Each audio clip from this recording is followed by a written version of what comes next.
আজকে কথা বলবো আর্মেনিয়ার ট্যুরিস্ট ভিসা সম্পর্কে। যারা আরব আমিরাতে বসবাস করছেন বাংলাদেশি ন্যাশনালিটি, তাদের জন্য সুখবর। গত জুলাই মাসের 1 তারিখ থেকে আর্মেনিয়া তাদের ট্যুরিস্ট ভিসা ওপেন করে দিয়েছে অন অ্যারাইভাল, যেটা হচ্ছে বাংলাদেশি ন্যাশনালিটির জন্য।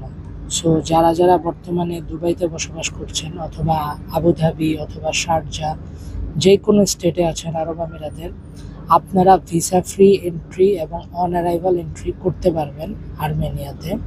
সো সেক্ষেত্রে অবশ্যই আপনার রেসিডেন্ট কার্ডের মেয়াদ মিনিমাম 6 মান্থ থাকতে হবে, এবং আপনাদের এয়ারপোর্টে যেই ডকুমেন্টসগুলো প্রয়োজন হবে সেটি হচ্ছে রিটার্ন টিকিট, ট্রাভেল ইন্স্যুরেন্স এবং হোটেল বুকিং।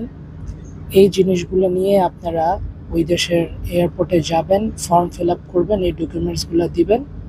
আশা করছি আপনারা অন অ্যারাইভাল ভিসা পেয়ে যাবেন, এবং ভিসা ফি টোটালি ফ্রি।